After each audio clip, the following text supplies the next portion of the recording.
Hello, everyone, and welcome to episode 192 of the Classic Elite Podcast. My name is Scott. I've got Dustin with me. What's going on, man? Not much. Good. So before we started recording, you said that you've had a busy but good week. Mm-hmm. Let's hear about it. So teachers have been coming back. So everything that has been broken down now has to go back up. Also, I have a school whose entire network is being replaced. Do you have to do any of the cable running or anything like that? I don't, and all of the cables should be run already. They're basically just replacing access points and switches. Gotcha. Okay, so not bad. Yeah. That stuff is complicated to get going, but there's Google there for you, right?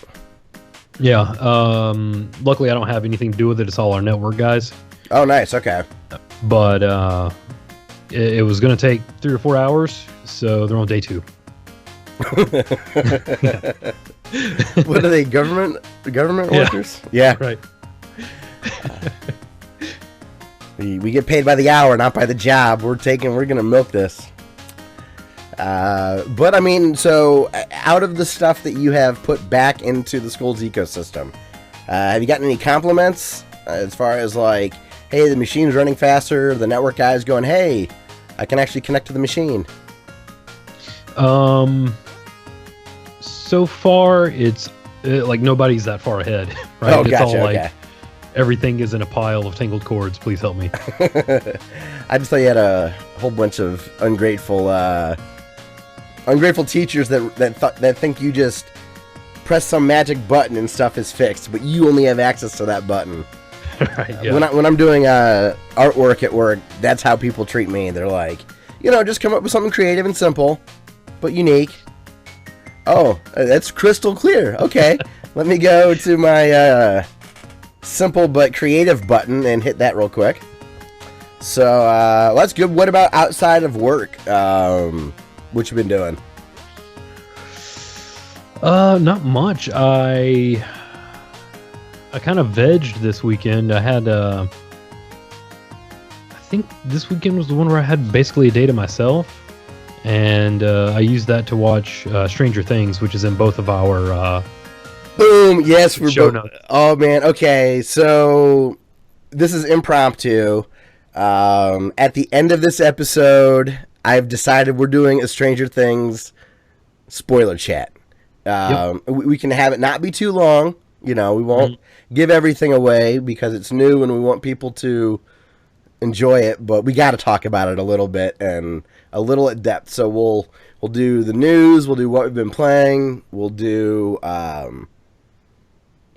emails, and then we'll chat about Stranger Things a little bit because, man, I really, really liked watching Stranger Things. Mm-hmm.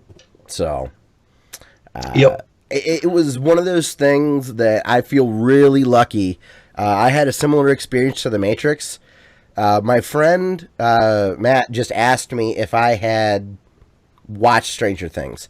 I didn't know what it was, and all he said to me was, I know you like the Goldbergs, and this made me think of you.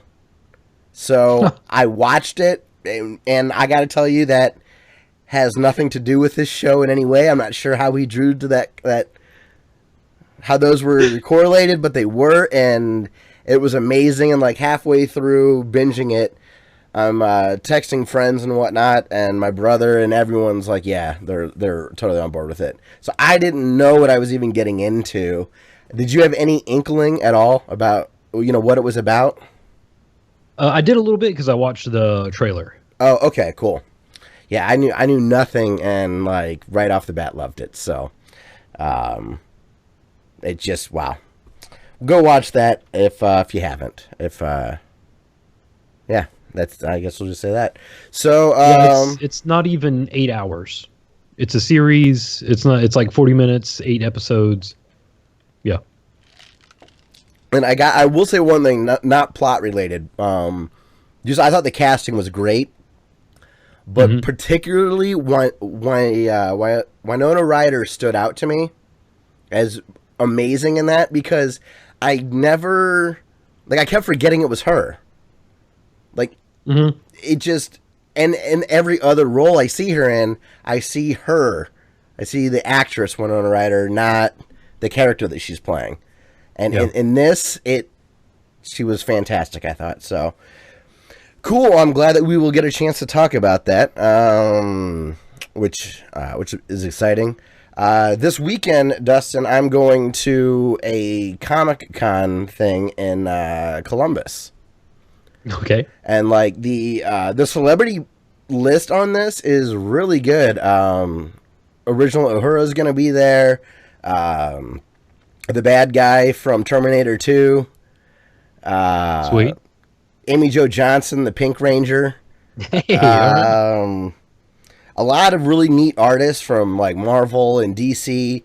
Tom Cook, I think's his name, and he did He-Man and a bunch of other recognizable stuff. And it's like, oh, this is Awesome. cool. So we're not doing the VIP autograph area, but you never know. You might see him walking around. So it'll be cool. And then in Columbus, it's one of those cities that bought into that barcade trend that we're kind of in the middle of. And when we're done with Comic-Con, we're going to go bar hopping at barcades. So Cool. it'll be a whole like day of Nerd Fest stuff, which will be great. And Tony, one of the originals from Classic Elite, he and his son are going to come up and meet up with my buddy and I. So I'll get to see Tony this weekend, which will be a lot of fun. So next week I'll have something to talk about as far as old school Classic Elite stuff. And his son's about 9 or 10. So this is his first exposure to something like this. And man. I got to tell you, I would have loved this kind of stuff when I was a kid. Yeah. Video games and scantily clad women, I would have been all in. So it will be a good time. I'm trying to think. Yeah, we'll just leave it at that. I guess we can get right into video game news. Yes. Well, actually, we do have some announcements first. The big announcement, something that you should be very excited for if you're a longtime listener of our show, but also if you're a longtime listener of the Retro League, because their tournament returns. Last year, Dustin and I would go through the March Madness style bracket that they set up to determine the best video game of 1989, and last year we did 1990. This year's 1991 games. So this is our third year doing their tournament, and we do it live on the air. We fill out a bracket to determine what video games we like over others, and we do it each week until the tournament is done. And if you would like to cast your vote, in the show notes we're going to have a link to their forum. Their forum thread is what's going to help determine seeds and games to be considered. So if you have favorite games from 1991, definitely go over there, leave your opinion, sign up for an account. Those guys are great. And as a special treat, Dustin looked up video games from 1991, and his reaction was severe. So I said, don't tell me a single one. He is going to put the screws in early and let me know some of the best games from 1991 that he's come across, and we'll angst over where people will be seated or games will be seated and try to make some early predictions and calls. Man. Okay. So let's dig into some of the video games you've noticed from 1991. Oh my gosh, I got goosebumps. I literally just got goosebumps thinking about this. Is it potentially like an all-time great gaming year? Like for me, 1997 in music is potentially my favorite of my lifetime. Okay, so yes, okay, 1991 video games. Okay, so this is from the Retro League. This is listing all the different systems. Genesis, TurboGrafx 16, including the CD games. Arcade, including pinball. PC and Mac, Super Nintendo, Nintendo, Game Boy, and Wild Card, which they list as any console, handheld, LCD game, or home computer not included in any other category. I can't believe pinball is its own category. There were so many released. Okay, sweet. Let's dig in. Gosh, all right. So here are some of the games that were released in 1991. Street Fighter II: The World Warrior, Lemmings, Sonic the Hedgehog, The Legend of Zelda: A Link to the Past, Final Fantasy IV, Teenage Mutant Ninja Turtles, Turtles in Time, Super Castlevania 4, which is going to be the winner. Everyone knows this. Mega Man 4. Okay. Bonk's Revenge. That game made me want. Now, which Bonk are they going with? The TurboGrafx 16? Yes. Because I think there was an NES one as well, maybe some others. But the TurboGrafx, that was the one that made me want that system. I remember those Bonk commercials. Yeah. And I just wanted that so bad. Batman Return of the Joker, Quackshot, Super Ghouls and Ghosts, Joe and Mac, Another World, which came over as Out of This World. I don't know that one. Teenage Mutant Ninja Turtles 3. Oh, the Manhattan Project? You did. Mm-hmm. Yeah, so like games that changed gaming. Yeah, like like Sonic the Hedgehog, Castlevania 4, and Link to the Past really jumped out. Final Fantasy 4. So is the Final Fantasy 4 Final Fantasy 2 to the US? Okay. Jeez, yeah. I gotta say, man, out of that just early bunch, I think A Link to the Past is the #1 tournament seed. If at this point, well, that would be my guess. Do they have any pinball listed? Because maybe, God, what are some of the pinballs I really remember as a kid? I remember a Die Hard one. I remember a Kiss one. I remember a Simpsons one. I don't know what years these came out. These are just pinballs I remember playing as a kid. There was a Guns N' Roses one I remember. There was a Terminator one. Yeah, so I don't know. That'd be awesome. I had a guy that I work with. His friend is selling a 1960s. I never heard of the manufacturer though, so it wasn't like a Gottlieb or something like that or a Stern, but only $500 and it was working. Huh. And it was from the 60s, and I'm tempted, man. I'm pulling the trigger. I don't even like the aesthetics, but worst case, I feel like I could flip it. Yeah. So. Okay, so out of that batch you've read, your heart's clearly telling you Castlevania 4. What's your head telling you? It's okay if you also say Castlevania 4. So,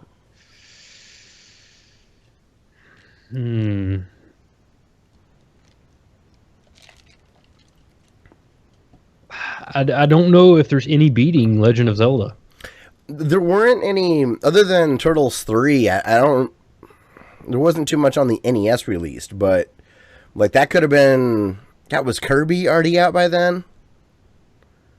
Or maybe what were some of the other, like maybe Little Samson could be a 91 game. Yeah, everyone loves that. NES, like that's a late. Yeah, I'm trying to think of the late NES titles that were really good. I think Super C might have already been out, but that'd be a fun one to have in the tournament. I don't know if it was on Super Nintendo or arcade, but Street Fighter 2? Oh, yeah. I forgot that was the first one you listed. But I wasn't familiar with that variant when you said World something. The World Warrior, that is the very first one. Oh, okay. So they hadn't done Championship Edition or any of that. Okay, cool. Yeah, that is vanilla Street Fighter 2. But that was so pure. Like it was slow, and you could change the dip switch settings. But yeah, I mean that game was pivotal. That was those fighting games are the ones I remember people being crowded around. Yeah, like they. Let's see. Okay, it was released on the Super Famicom in 1992, so this is the arcade version. Okay. Good gravy, man. Like that. This released, and then every gaming magazine after that had a fighting game on the cover. Yes.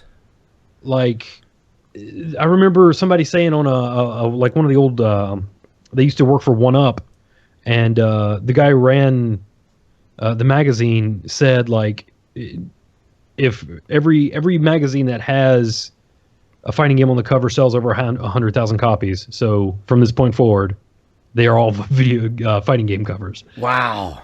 Yeah. That's cool. That's the business behind it, but you can't fault them. I mean, Yeah. and I remember, I really remember, I remember Mortal Kombat 1 in the arcade. I don't have any like nostalgic tie to it. But I really remember Mortal Kombat 1 coming out on consoles, and from a hype perspective, Mortal Kombat 2 coming out, I remember that coming to an arcade and just being like, oh my God, this is ridiculous. 'Cause I think, when did the arcade release for Mortal Kombat 1? That was still in the 80s then, right? Probably 89 or something like that. Mortal Kombat 1, I want to say it was like 92. Oh, was it? Okay. I'm trying to think of Yeah. when I would have been. Because 89, 88, 89, I think I was in kindergarten. So, like, when I was allowed to actually be at the arcade in the mall, would have been around 91, 92, 93 when I was in, like, early grade school. Wasn't allowed to go there with friends. I mean, unless my mom was there, you know what I mean? Yeah. It wasn't until I was, like, early teens. We were lucky. I was close to the mall and a big putt-putt course that had a 2-story arcade. They had all the games in the bottom, and then like pool and ping pong and like some of the bigger type of games on the upstairs. And then they had this real elaborate putt-putt in the back. And they went out of business. I'm not sure quite why. I guess consoles just took over. But it's too bad they didn't have the foresight to try to get a liquor license. Now it is a bar, and they've done nothing with the putt-putt course. It's like, man, I think drunk people would love doing some putt-putting. Yeah. And they've actually built on the side of this bar, because it's a big area. I mean, it had a putt-putt course and all this stuff. They built a volleyball court and have volleyball tournaments and stuff. So they clearly have active patrons. Like, why wouldn't you have... I mean, the infrastructure's there. I don't know. Whatever. I would have opted for putt-putt over volleyball, but who knows? But yeah, I think Legend of Zelda, out of the ones you've listed, is the winner, but you never know. Like, it could run into another juggernaut, and as we got wrong last year, several games, because Retro League fans are the Retro League fans. You never know. Mm-hmm. I mean, their audience is really like people in their late 20s to like early 50s. So you never know what people loved in that community, and they have a few hundred people that vote, and you never know how that's going to be skewed. So it's going to be really fun to follow. So I'm excited that is back. It feels like already, right? Like, doesn't seem that long ago we did that. Yeah. I can't believe, dude, college football starts in a month. 2016, I know it's cliche to say, but damn, does it not feel like it is really moving along quickly? It's August, and next time we record, it's August. So, it's been really hard for me not to bring this up, but do you know what the next major holiday is? Oh, it's Halloween. Halloween! The best. That's right. That's the second time in conversation Halloween's come up today. Yes. Which I Good day. You know, I mean, I love the summer. This one's been particularly brutal, but okay. Oh, we got chat going on here. So yeah, we'll suck your cook, man. That sounds fine. So, yeah, if you'd like to join us in chat, twitch.tv/classic_elite. You can troll us if you'd like. It's certainly welcome. When there's funny typos and yelling at us, we will read them. So, for some reason, that made me think of Under Siege. The Seagal movie? Yeah, where he was the cook. Oh my god, yeah, okay. He was like a cook in a submarine or something, right? Yeah. It's good stuff. Gary Busey was there. Tommy Lee Jones was there. Damn. That chick from Baywatch was there. She was in a cake at one point. Wait, which one? Not Pamela Anderson, right? The one with the boobs. Well, it's okay. The blonde one. There's only one I can take out. The like, you know, the one chick that was like super flat. She was like, It was the one with short the hair. Yeah. I just remember, even as a little kid, I felt bad for her. But like, there was the Nicole Eggert from Charles in Charge. Like, she was blonde and big boobs. There was another cute one. There was a Pam Anderson. But you think it was Pam? Was she in that? Because that was around. No, it was the one. It was the one with the short hair. The one we were talking about. In the movie? Yeah. But she didn't have big boobs. She had small boobs. Short hair chick? She must have got surgery. Weird. We'll have to Google this later. I forget all those actors' names. I watched the hell out of Baywatch. And not even like perverted. I just was that age where crappy stories got me hooked. Yeah. You know? Oh, man. Road Rash came out in 1991. I haven't seen that. I did go on The video game. The Sega Genesis. Motorcycle the racing. motorcycle game where you could like punch people off their bikes. Yeah. There you go. Okay. So you shifted gears on. Oh, that was a terrible pun. You should be happy. You shifted gears on me too quickly, and I didn't realize what you were talking about. Walked into that one. So, yeah, 1991, and nostalgic stuff. Dude, I watched The Sandlot this week, or I guess last week. I think I say this once a year on the podcast. That movie holds up so well. I absolutely love it, and it got me. I went on an Amazon binge of Blu-ray buying. All right. Just here, I put them away. I'll give you some of the highlights.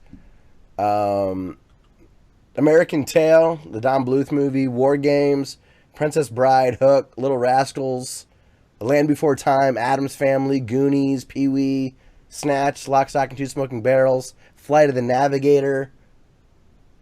Roger Rabbit, Beetlejuice, Heavyweights. That's a good one. And I think that about covers it. Then I got some other ones coming as well. Man, it was great. Mamushka. Yeah, dude, I'm telling you, I went nuts. I got to get you hooked up with my server. I got my friends connected with my Plex server on their Roku. Mm-hmm.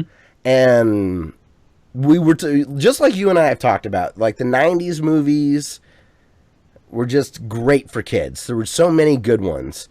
Mm-hmm. And now they've got a 4-year-old and a month-old kid.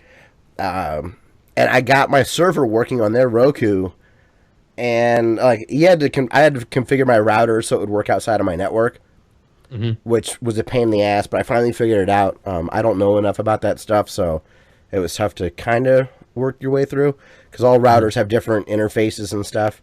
But finally got it working, and the new Peanuts movie was playing for their 4-year-old, and they were like, "Oh my god, a movie he loves! He'll stay in here, he'll watch it, he'll leave us alone. We can have a couple beers and catch up a little bit."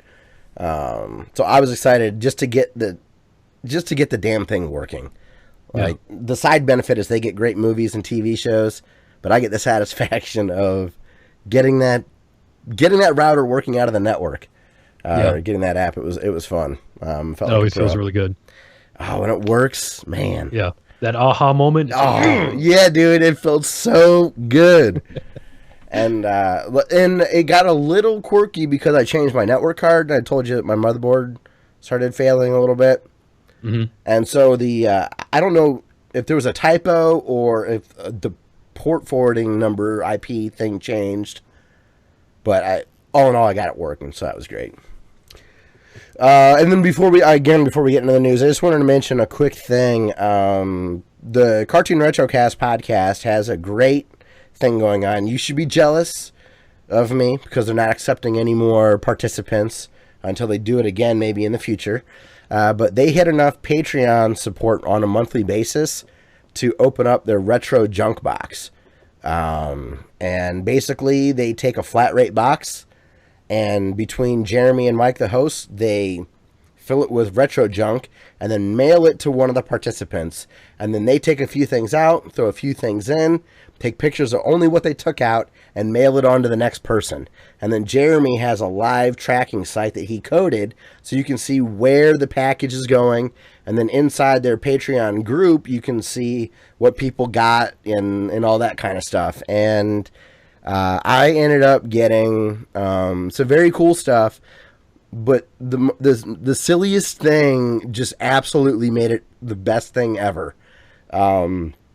Did you ever have a favorite? I want to stress a favorite because we all had McDonald's and Burger King toys when we were growing up. But did you have one that you actually played with a lot that you actually loved? I don't think so. I did, and it was Kit from Tailspin, the little kid that would like fly on his board behind Blue. Yeah. And I don't know what happened, but and it was either McDonald's or some fast food restaurant, had this little tiny Kit car. Sure as shit, man, one of those was in this retro box. And I was like, oh my God, this made the whole participation worth it. Like I had some old VHS tapes I threw in there, and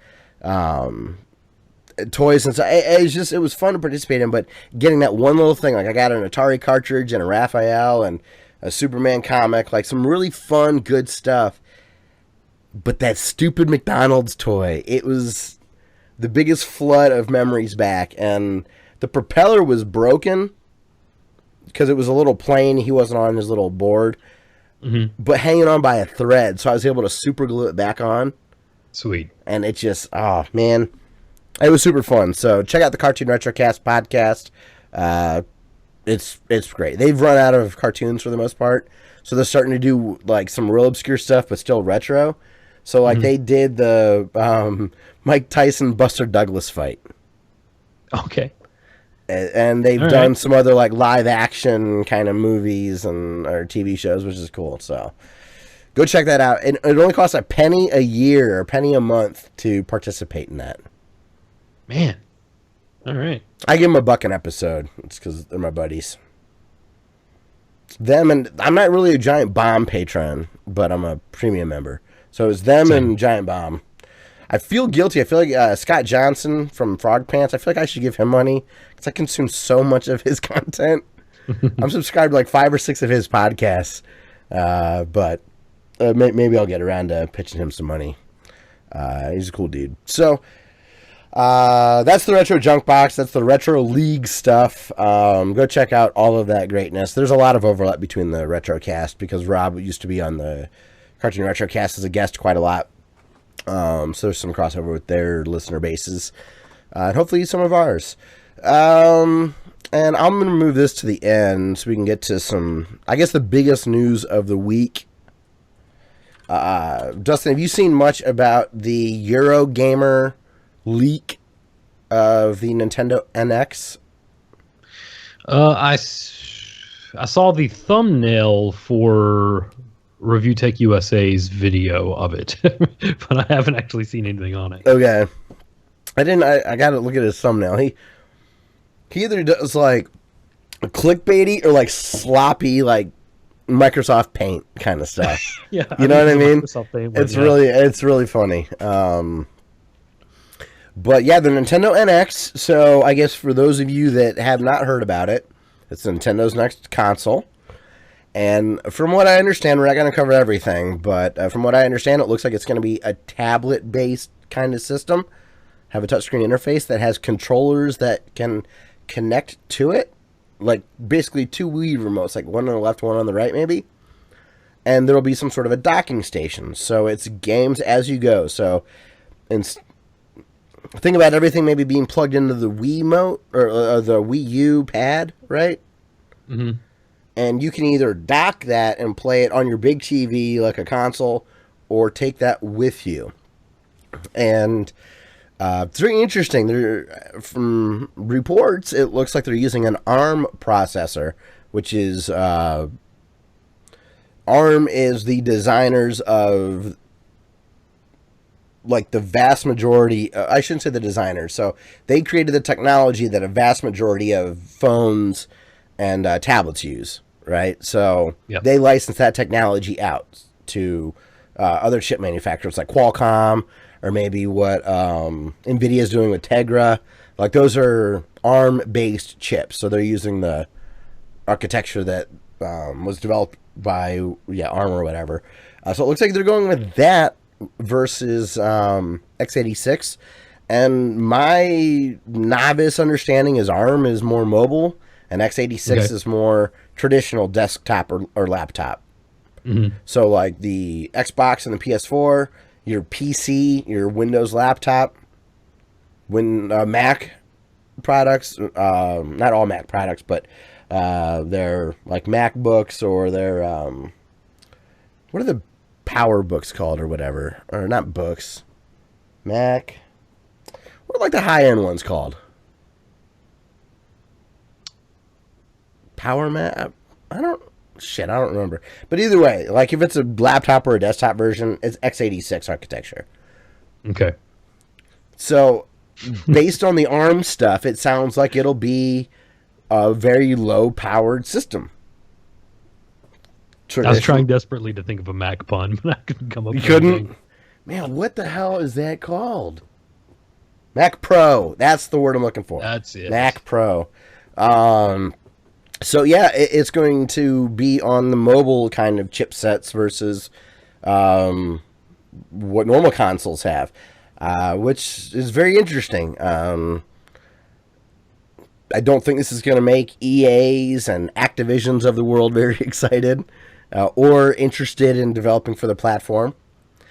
But from a Nintendo fan perspective, it would be really great if my Wii U and my 3DS library were just a library instead of two different Nintendo ecosystems. This looks to maybe be unifying those things, and that sounds pretty great. If the Mario I buy for the consoles, the Mario that's on the handheld. Same with Zelda. Like, they don't need a Zelda 3DS anymore. Zelda's Zelda. And Zelda's been Zelda for a while. It has, but like a lot of people love Spirit Tracks, but not a lot of people have played Spirit Tracks. Because it was the DS version. I don't know. What was your gut reaction of hearing that kind of stuff? What's your gut reaction on that? I thought, that sounds like something Nintendo would do. So take it or leave it as far as like your interest, but right, you're like, Nintendo's being Nintendo. Yep. That's a Nintendo-ass thing to do for Nintendo. It does make me think. Now, one thing you collectors out there may be excited, it's bringing cartridges back from like a console perspective. Cartridges have been on the portable systems forever. But yeah, that's kind of cool. Yeah. I'd rather have a cartridge than a disc. It's just me. Because I can't imagine there's going to be a very big cartridge. It'd be cool to have something to blow into. Yes. They're dolls for that, Dustin. I was watching the British show Faulty Towers from the 70s. Mm-hmm. And there was a blow-up doll joke in that show. I'm like, man, England just has a different... And that was on the BBC. Like, it was a full naked blow-up doll. And it's just strange because in our world over here, that even back then that would have created a big fuss, Mm-hmm. Yeah. So it's cool to see, I guess, that. I don't know. I'm excited. I don't know if I'll get I guess hearing this information, though, it's not 100% confirmed. Nintendo hasn't made any official announcements. But it does make me think, even if I get an NX on day one, I'm likely to pick up that new Zelda game on the Wii U. Yeah. And based on there's some cool tablet thing that they do with it. But I mean, what could they really do that would innovate it that much? Like make it a different game. Well, it sounds like they're going to both be the same. I love how you actually like factually answer my rhetorical questions. I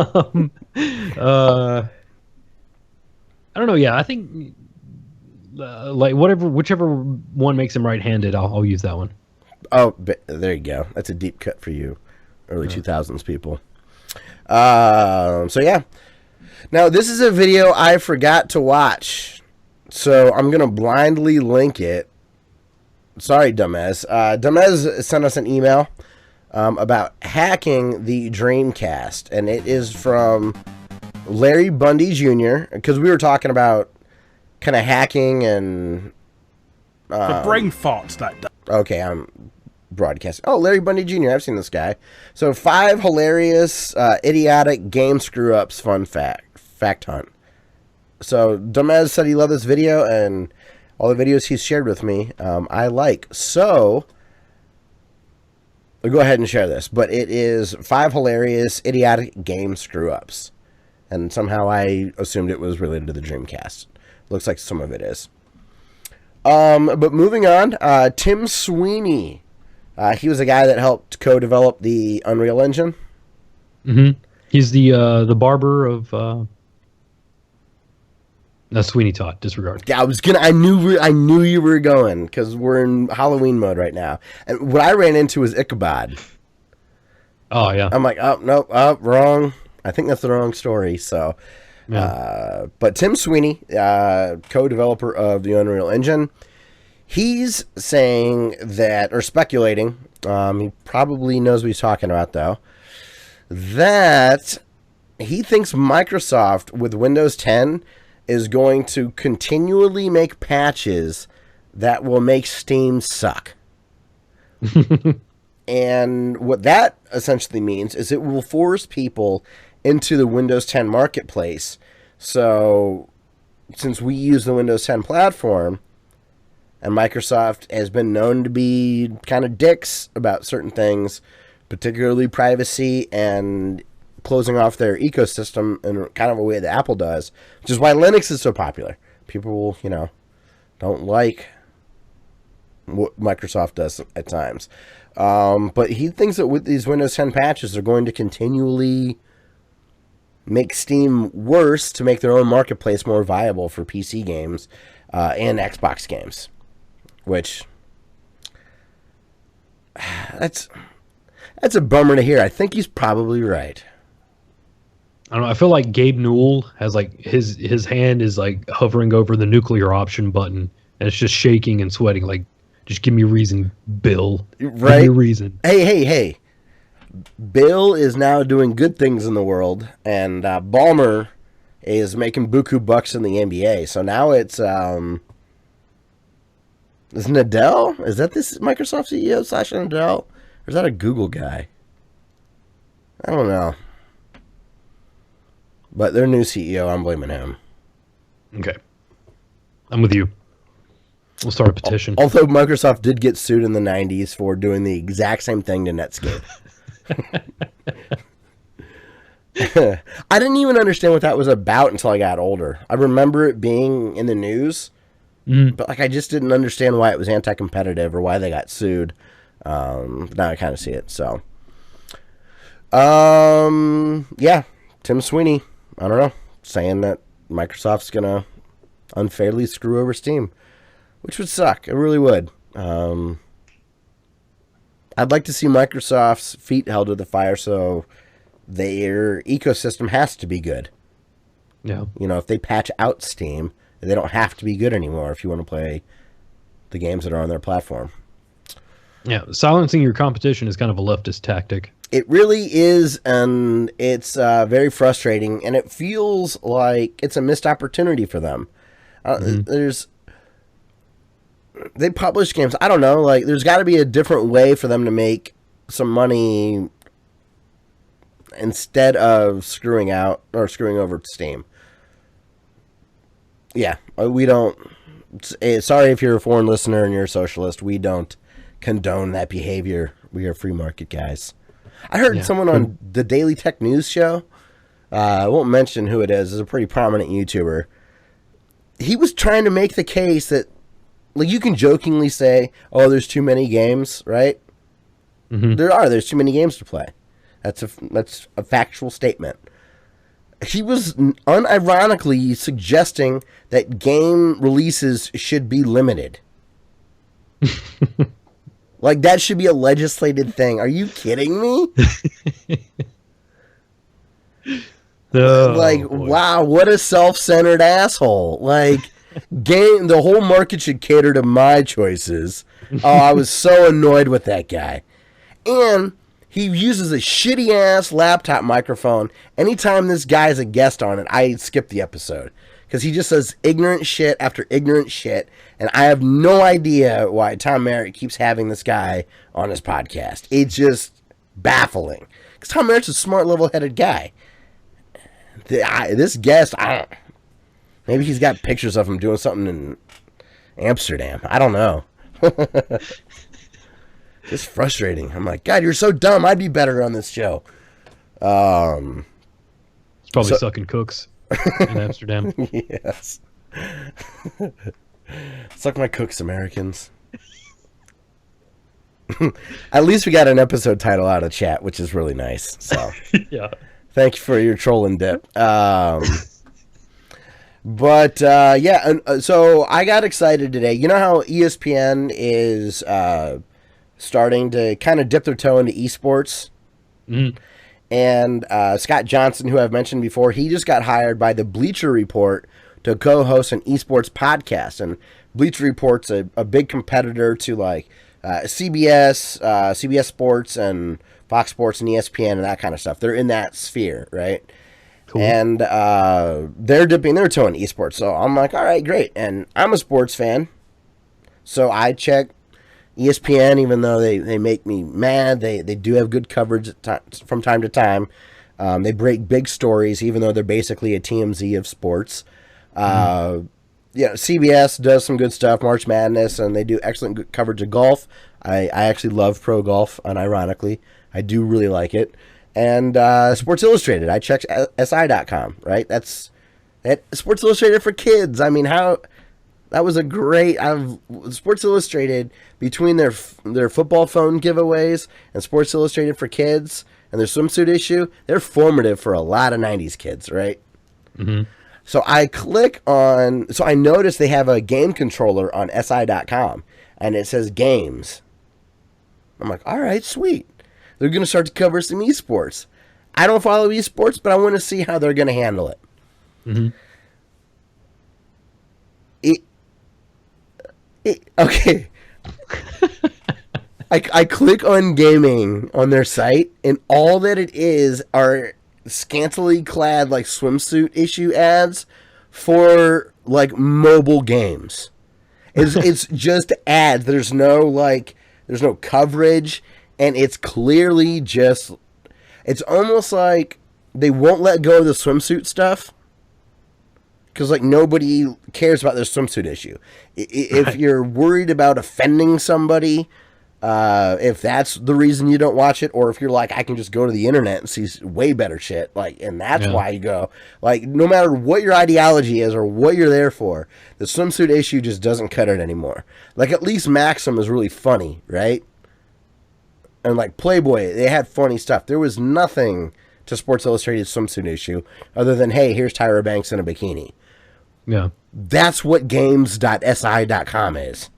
It was like they're like, we can't let go of the swimsuit issue stuff, so let's hide it somewhere. I know, we'll hide it in the games section. And they have like really shallow shit, like chick of the day kind of stuff, like that's bordering on like the chive. I'm like, Sports Illustrated, come on! Like you were like the rock of credibility when I was a kid, and I just thought it was funny. I went to see what esports coverage they had, and it was just tits and mobile game ads. So I'm like, well, this sucks.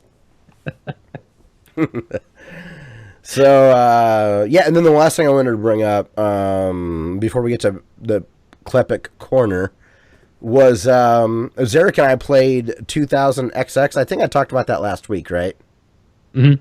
He's got video on his channel, Xerik's Gaming channel. That's Xearrik. Of our playthrough, he's got 2 parts up as of this recording, and his video quality is far superior to what I was trying to do. So I would recommend looking at his versions of us playing that versus mine, but you can hear the fun we're having regardless of what channel you watch it on. So I just wanted to point that out because, man, that co-op is so badass. I was watching that video, and he was trying to remember the name of the sword from Castlevania. Yes. Oh, you watched a good chunk of it then. Yeah. I was actually answering him to the computer screen. I was like, it's Chrysogrim. It's the Chrysogrim. I wanted to ask you about that. Yeah, Xerik makes a comment.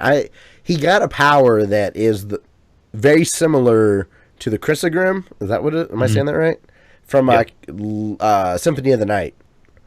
And I couldn't confirm it because I've only dabbled in that game. I haven't played it. That's a glaring. Like, I'm embarrassed about that. I'd like to play that game sometime. Do you know anything about it at all? Yeah. You beat it once, and then the capsule flips upside down, and your Alucard's your Dracula's son. I know you start off the game super badass, and they gave you a weird plot point as to why your powers are gone, and you have to get them back. And then the voice acting is hilariously bad. Are you sure you haven't played this game? When you listen to gaming podcasts all the time, and you hear people talk about it, you pick up stuff. That's basically the entire thing. Yeah. But I want to still experience it. It looks good. The controls are great. It's just video games. I'm not worried about spoilers. At least with the older games, if the gameplay's fun, that's really what I really care about. So there have been several occasions where I've had dreams about that game, and I have to get up and play it.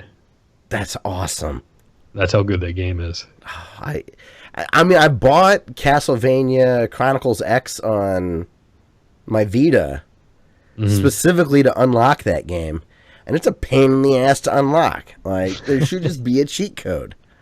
But I want to get Rondo of Blood, and I want to get Symphony of the Night, and that's why I bought that game. And I had a really hard time getting Rondo of Blood unlocked, and I followed an FAQ that was wrong. Oh, no. So I did exactly what the FAQ said, and it was incorrect. So I Googled what I did wrong, and it turns out in stage 3 I could do something, but the little icon coin I need to collect is in the 4th stage for Rondo of Blood. And I was like, oh man, what a bummer. Hey, he says, memories of Gooch and the Douchebag. Oh, we got an old-time listener, Act Witch. So thanks, man, for stopping by. Gooch is still doing good. I chat with him every now and again, and we're trying to get him to be more regular back on the show. It's been a while, but he's still part of the team. And Douchebag's golfing and married and living life well, so there's an update for you since you're an old-time G&DB listener, which is cool. We appreciate it. They're good guys. So anyone that would stick around, hearing from them and then listening to us, I'm flattered. So, no. And then on to Klepek's Corner. Sony, this is Patrick Klepek from Kotaku, formerly of Giant Bomb, also formerly of an interviewee of this podcast, which was one of my favorite interviews we've ever done. I really got to get off my horse or on the horse, whatever it is. I need to get motivated to coordinate some more interviews because we had some amazing people on our show before, so I'd like to get back to that. But Patrick Klepek, because he writes the best articles over at Kotaku, he always has a really creative slant to gaming news. Try to bring up his articles a lot, and this one, he pointed out that Sony is the remaining hurdle for the cross-platform multiplayer stuff. Microsoft came out and said, hey, we're open to allowing developers to have our players play against Sony players. And Sony is really the ones being, like, dragging their feet about this. And this is according to... now, they mentioned Rocket League and The Witcher. So, I don't know if it's, like, directly CD Projekt Red or if they maybe outsourced the online functionality of that game. I don't know. So, I'm only going to say Witcher 3 and Rocket League because I don't know developer side who to attribute that to. But... both of those games came out and said, so Sony's the holdup here. And I think that's a little funny. I think that's a little on the hypocritical side. Because when Microsoft was being anti-consumer, boy, Sony was sure beating that drum. We're not doing DRM. You can trade in our games and play them. You can do all this stuff. And Sony forced Microsoft to change their tune and open up their system more, right? And become more consumer friendly. And now all of a sudden Sony's not being so consumer friendly when they're the market leader. It's probably because, like, Microsoft said that, and then everyone at Sony's like, oh, hell, our entire online infrastructure sucks. They'll find out if we actually like a pair. And now this is going to be terrible. You know, that's fair. I wish they would come out. I know they can't admit that. That's just nuts. I don't know. I think hypocrisy is funny. And all the big players and anything are guilty of bullshit on both sides. Mm-hmm. So, in my opinion, Sony is pulling a Microsoft from a couple years ago. And I would like them to work better together. That way more games are bought. There's more time spent with those servers being active and people playing games together. You can lock people into a platform, but if the option's there for cross-player, I think you should open that up so it's more inviting to everybody. Yeah. You should pick the console that you want, not the console your friends have. Right? Yeah. If that's possible. Like, if it's not feasible, then I understand. But if it is, I don't know. I like the idea of being able to have some cross-platform stuff. Mm-hmm. You know, I play Hearthstone on my Android devices, and I'll play it on my Chromebook when the App Store comes out, and I get to play against PC and Mac people seamlessly. And I think that's great. So, that's it for news. Was there anything that you wanted to talk about before we move into what you've been playing? Any other news items or things of note from the week? I don't believe so. Me either. So, yeah, let's move on. I'm very excited to hear you talk about your game listed in the show notes. Yeah, well, I really wanted to play Resident Evil Revelations 2, because I never got around to beating that. And it's almost, well, I mean, it's not almost Halloween, but I've been thinking about it a lot, and I'm trying desperately not to get too excited early because I kind of got burned down on Halloween before Halloween even happened last year. But anyway, I've been jonesing for some horror games, but Solomon's here. So I couldn't play anything with, like, giant mutilated corpses being, attacking me, or me, like, shooting dudes in the head. So I went with this Dust and Elysian Tale. And that was it's awesome. I've only seen later gameplay, so, like, after you've kind of built up stuff. I started it and it was a little too slow for the mood I was in at that time, but this is definitely a big one on my I must play this game. This is a high priority in my backlog. Yeah, it's basically, the gameplay is, it's Metroidvania crossed with Devil May Cry. You have that, like, combo-based... the worst console list... This is breaking for chat here real quick. Old Gooch and the Douchebag fan is saying maybe one day they could finish up their worst console list.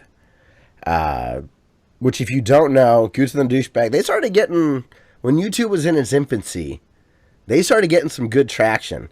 And they came out with a top 10 best consoles of all time list.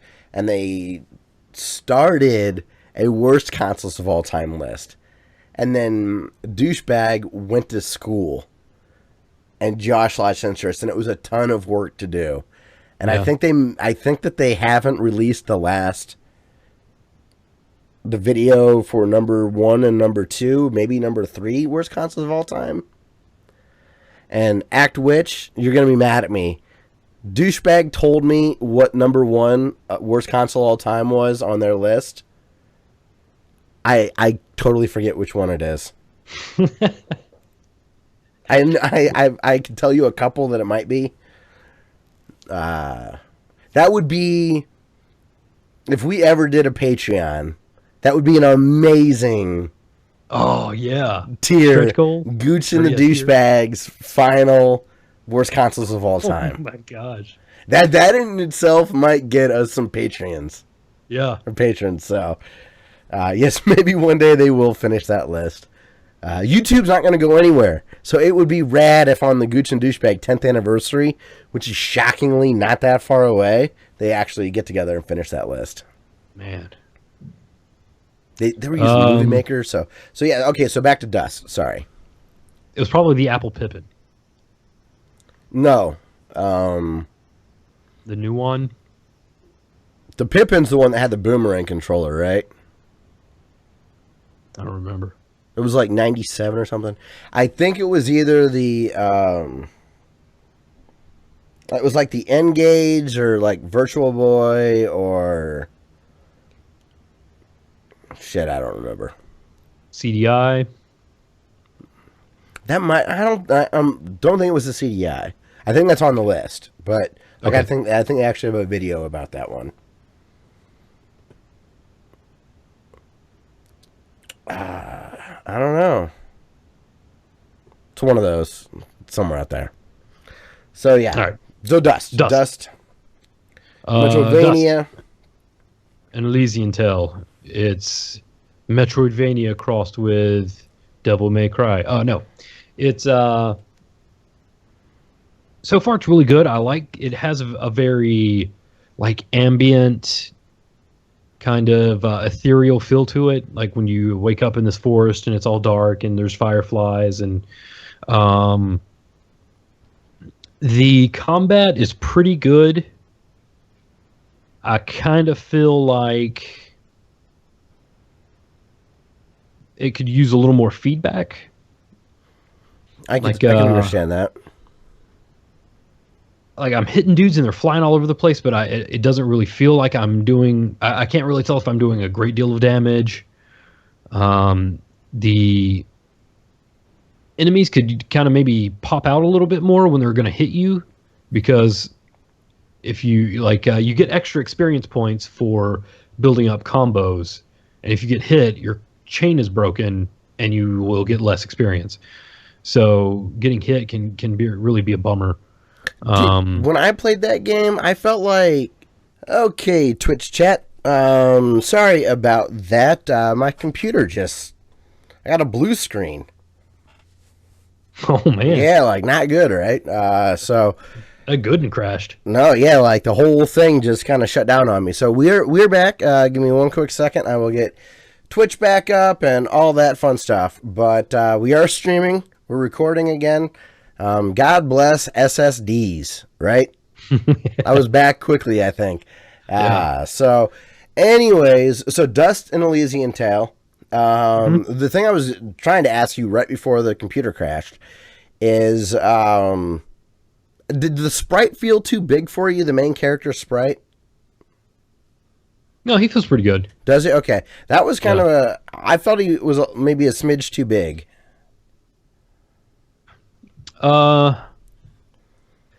Maybe I just haven't got to anything chaotic yet. Like maybe if I get surrounded by a bunch of stuff, okay, I'll be like, man, this is too much. But as of right now, it's pretty early game. Although I did find a cage and I released Super Meat Boy. That's all. Back when Xbox Live Arcade was in its first several years, there was so much neat crossover. Like you could unlock Bit Trip Runner and Super Meat Boy and all that kind of stuff. You could get the alien hominid guys, I think, from in Super Meat Boy, and I guess this is just another example of that kind of crossover. Yeah. Very cool. But any criticism I level at this game, I think like a guy made it. I think you're right. Yes. So, like, with how awesome this game is, it's like a super awesome achievement for him to have done what this game is. So, yeah, it's kind of like nitpicking Axiom Verge. Like, right? Yeah. It's like this is a feat. Yeah. Good on you. You know. Cool. And then, I'm starting to play. We're getting sounds in here. I think we're good now. So yeah, outside of Dust and Stranger Things, anything else you've been playing or into this week? I don't believe so. My Kim went to see her aunt and uncle for something while she dropped Solomon off with them while she went and did something at school. Okay. And when she came back, her uncle had given me 100 rounds of 223. That sounds like real ammo, right? Yeah, rifle ammunition. I've only shot a rifle once. Otherwise, yeah.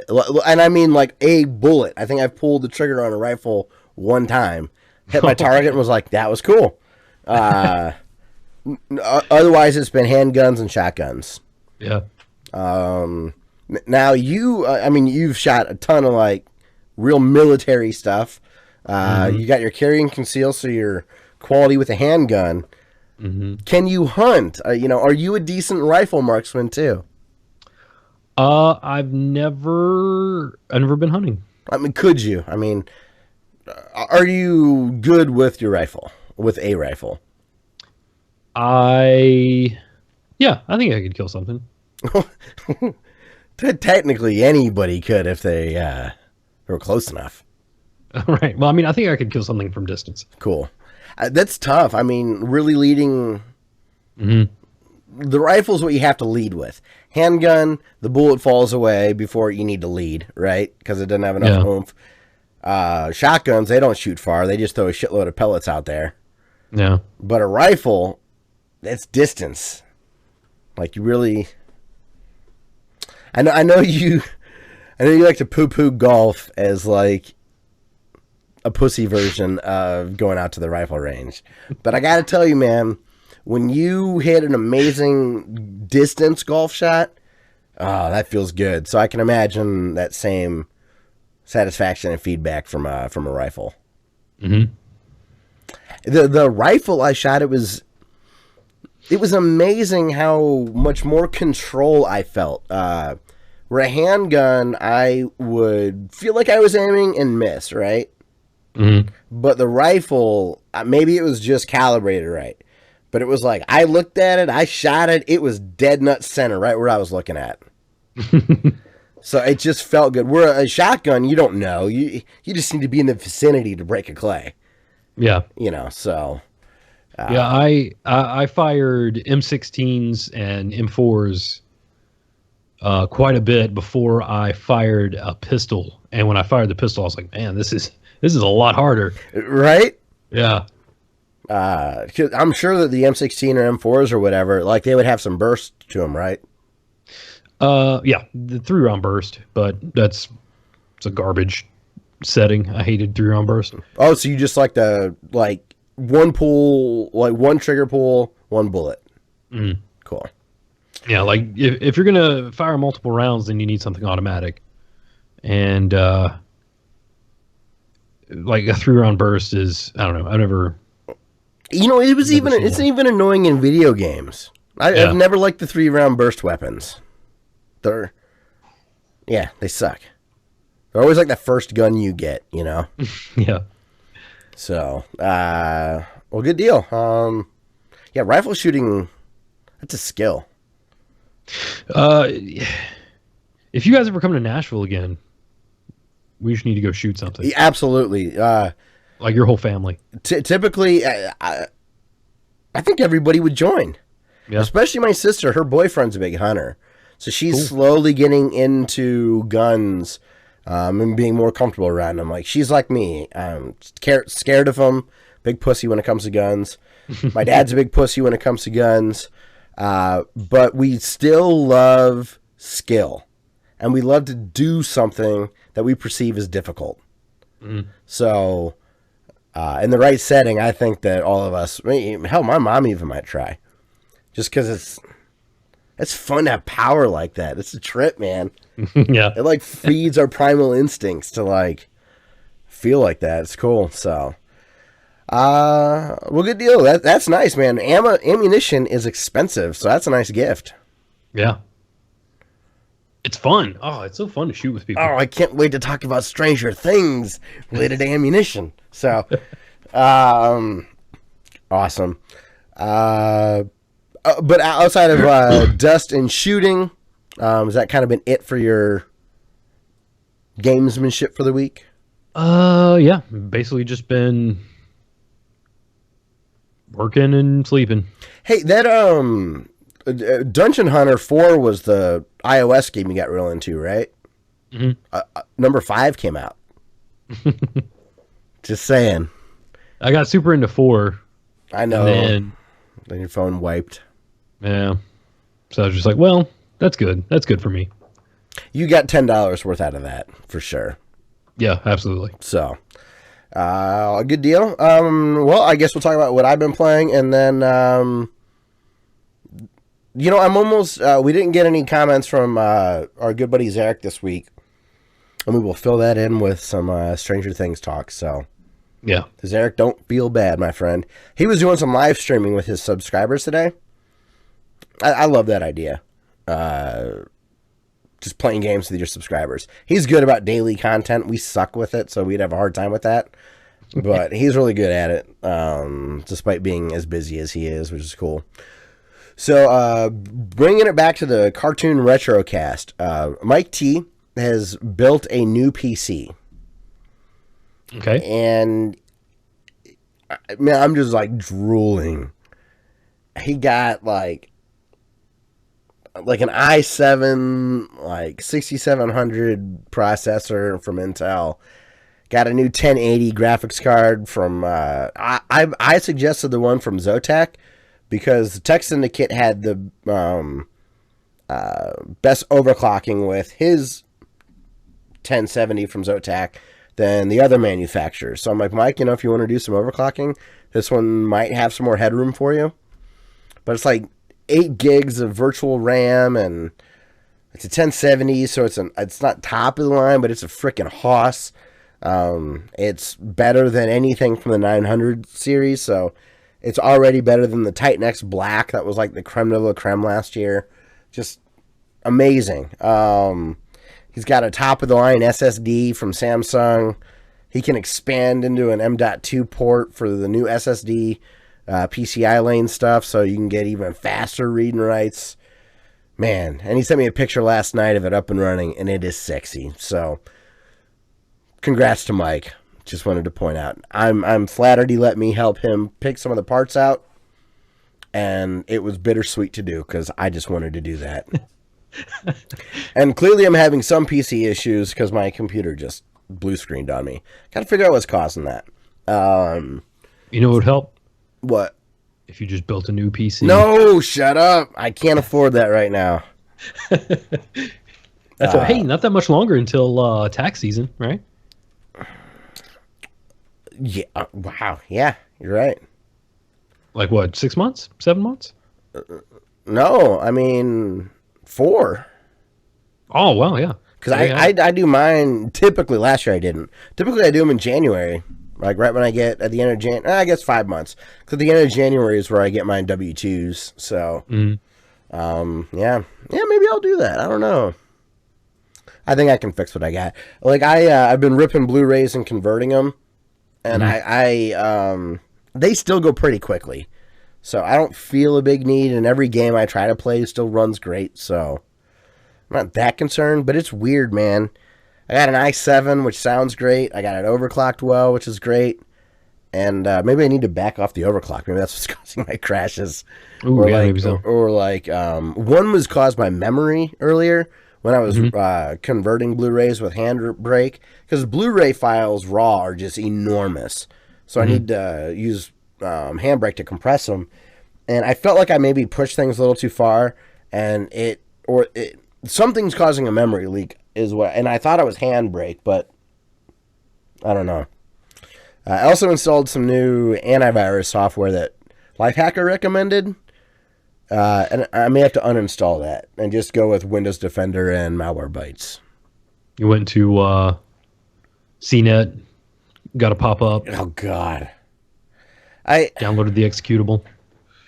Dude, it's disgusting the way they try to get you to install an installer, to download the exe file, where if you don't go through their website and you just Google the software they suggest and get it directly from the manufacturer or developer, like, you don't have to do that. And CNET is gross with ads, so I don't know what kind of shit they're trying to put into my computer with those installers.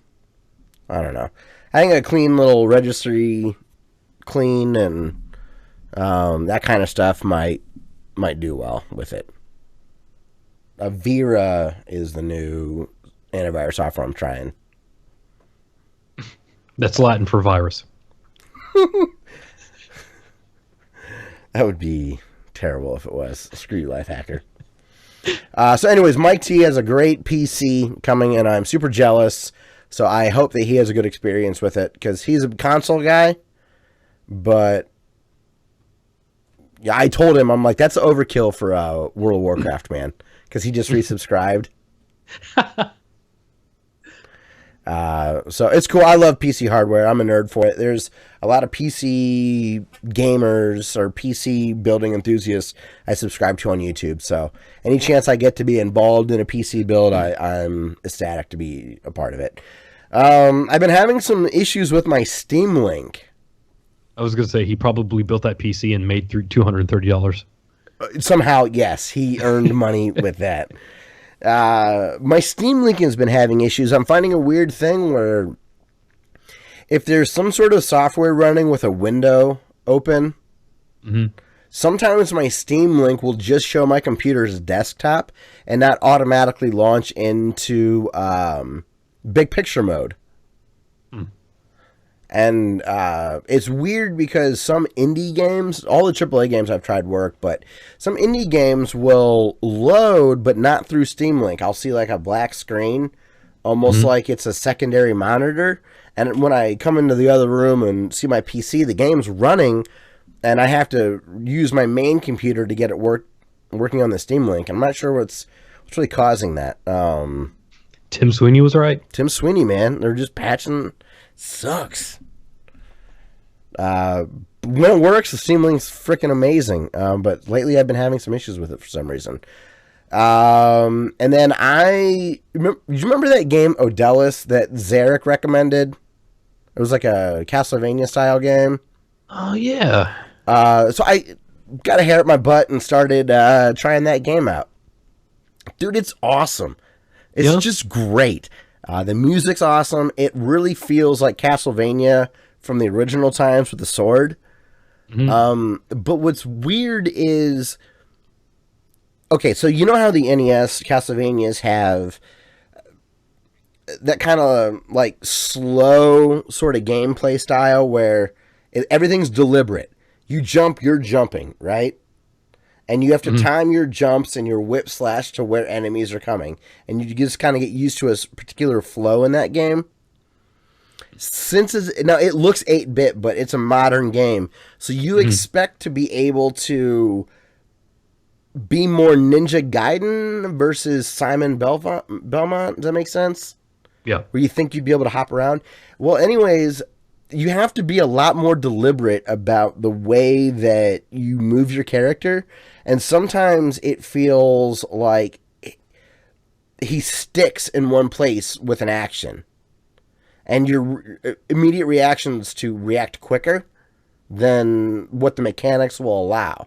And at first it was really frustrating because it felt like an enemy would get you before you could get out of the way. Like, you jump in and it would feel impossible to dodge because you can't move as quickly as you would want. Mm-hmm. But as you like settle down and don't get in a hustle or get in a hurry, you can really be really deliberate, and the mechanics of the way enemies attack makes perfect sense. And if you slow down, you jump in, you get your hit off, you jump out, and it is actually very fluid. Even though you can kind of stick in a spot at sometimes it feels right once you learn the timing of the mechanics. I would assume that an enemy might attack or respond quicker than they actually do. So it does make sense in the gameplay perspective. And there's a lot of jumping on platforms, but they're usually too high to jump straight onto. So you have to do kind of a grab mechanic.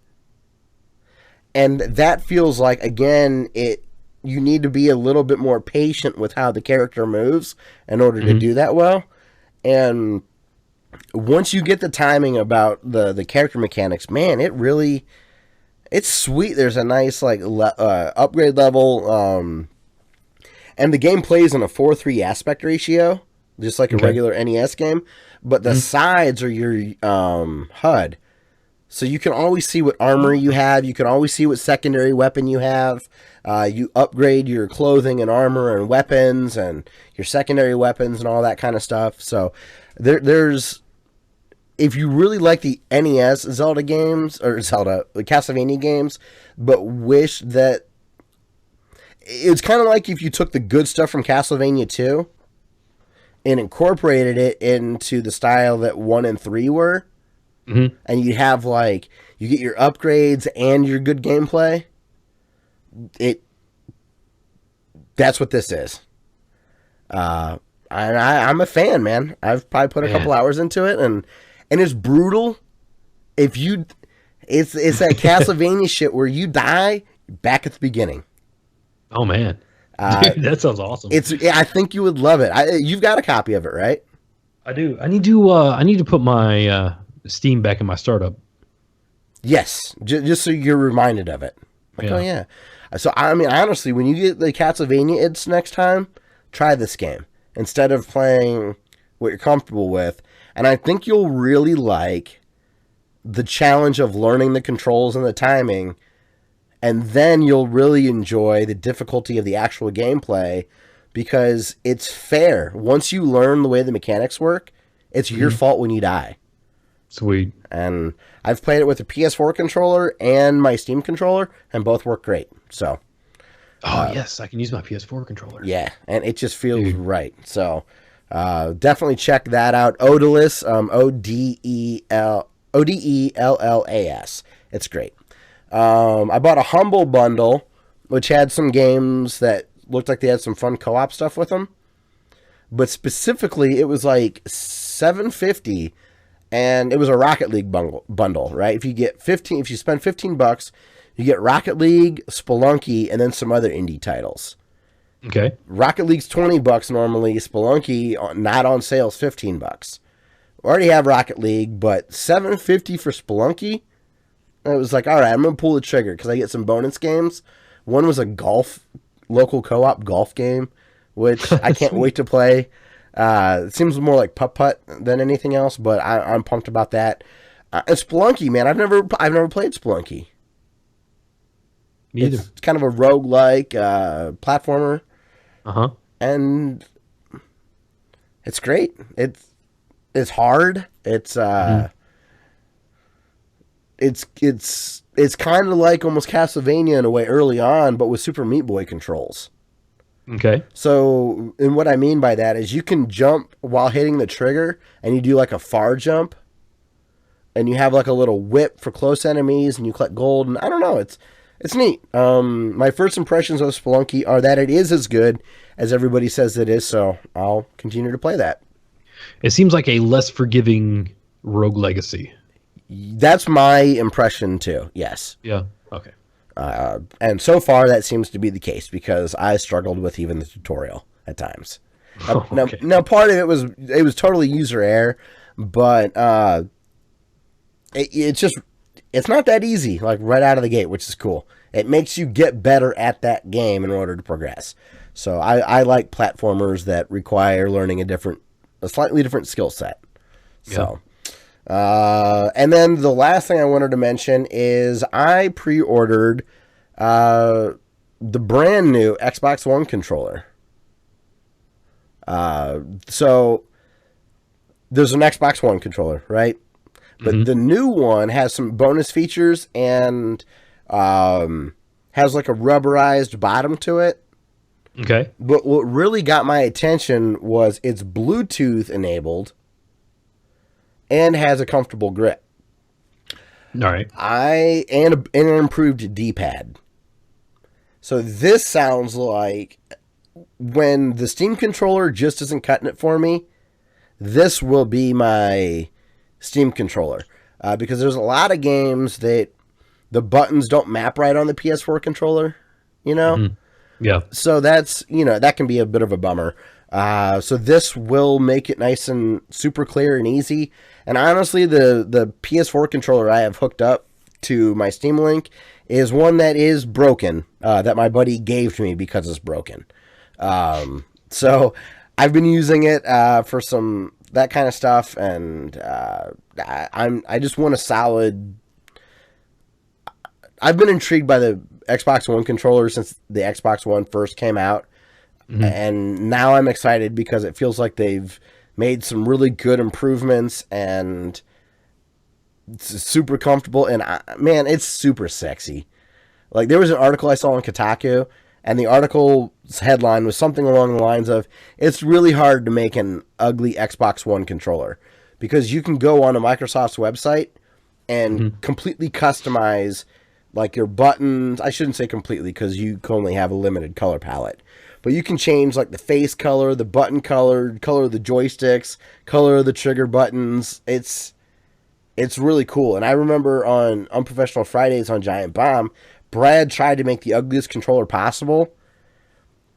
None of it really looked that bad. Microsoft put together a really good interchangeable palette. They were trying to put, like, pink and brown together and, like, purple and like some black in there, just something that would look jarring, and it actually still looked kind of cool. So it's, and the one now that's $80 to get a customized one, and I wasn't interested in that. But man, I saw it was just white with some subtle black accents, and then the colored buttons, like, blue, yellow, red, whatever on the XBAY. I was just sucker for it, man. It had Bluetooth and just looked dead sexy. Somewhere, oh yeah, so, like, here's my PS4 controller.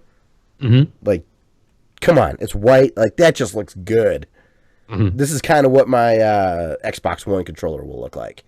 And since it's more compatible with the Steam inputs, and I'm tired of the 360 controller, I talked myself into buying one, and I'm excited. I get it next week. It's be cool. With Bluetooth, will it work on, like, Android, iOS? Yes, I think so. Huh.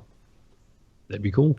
And worst case, if for some reason it doesn't work with the Steam's Bluetooth link, I will just get the Xbox One dongle, the USB port.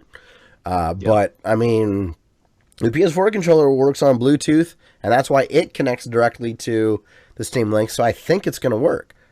And I do have a little USB dongle so that my old laptop had terribly quiet speakers. So I bought a little USB Bluetooth dongle so that I connect it to my Bluetooth speaker if I watch a movie or something. So I have a Bluetooth dongle even for this PC that I'm doing the podcast on now, which is my main gaming rig. So I think without an adapter, fingers crossed, I'll be able to play it. I wouldn't be surprised if that Xbox One dongle no, it couldn't have been Bluetooth, because the original Xbox doesn't have Bluetooth. I don't know. Either way, I'm excited to get it. Looks dead sexy, so call me a sucker for good marketing. I am. I make a lot of beer choices based on Box art. Box art. I just accept the fact that it works on me, you know? So, all right, cool. Well, that's what I've been playing. That's what Dustin's been playing. Let's get to Dumez's comments. We don't have any emails. We don't have something from our good buddy Zarek, but Dumez was on point this week, so we got some funny stuff to cover there. And then we get to talk about Stranger Things. And so we'll get to that. All right, so Dumez has a lot to say about last week's episode. And let's see here. Related to what Dustin was talking about last week, a previous coworker to Dustin's work was lazy, according to Dustin. And Dumez says the previous person was always always a stupid lazy ass. He says, I was a network admin for a school district, 5 schools, and a board office, and the mess I inherited was obscene. The main reason is almost none of the teachers or school employees knew anything about the back end of computer stuff. So they always had no way of knowing that he was doing a shit job. He said, I could only repair so much, and we only had 2 computer guys for all of it. He says, I could only... Yeah, so he says so because there was only so much he could do, he's saying that I'm sure the next guy thought I was a stupid lazy ass. He said, if you're going to check out a gorgeous actress, I think he's talking about me being excited about Alicia Vikander. He says, check out the wife and the character Ragnar in the show Vikings. We'll definitely Google her. She's in the new Bourne. The Bourne movie? Yeah. I remember that trailer. I don't remember the actress, though. So I will Google her afterwards. No, your lady, Vikander. Wait, she's in the new Bourne movie? Mm-hmm. Huh. Well, shit. I only saw the first Jason Bourne movie. I think this one is called Jason Bourne. But Bourne Identity? Was that what the first one was called? I liked that movie. Matt Damon looked like a badass. Yeah, they're all pretty good. Hey, I've heard that they're really fun. Dumez says, I'm glad you told me about SNES Drunk. And he says, don't worry about Star Tropics. Last week we were not sure how Star Tropics would be handled on the new NES Classic because there was something related to the manual that impeded the gameplay. But he says that Nintendo has already patched the ROM for the Wii Virtual Console, and it will be that version. So you can see it in-game now. So the little secret message that was in the instruction manual in Star Tropics, Nintendo has fixed that issue, since if you buy it digitally, you're not going to have the original manual to do that stuff. He says the NES Mini uses the Wii Remote port, and he says you can use the Wii Classic Controller. We weren't sure about that. Or the Classic Controller Pro. Or it says the Wii Smash GameCube controller. So that's pretty cool. With the Wii plug dongle thing. And that was a Smash exclusive thing for the Wii, right? Yes. They all sold out super quick. And, yep. Yeah. So apparently that's going to work. And what's neat is it says vice versa. So the controller that comes with the NES Mini Classic, you'll be able to hook up to one of your Wii remotes and play your Virtual Console NES games with an NES controller from Nintendo.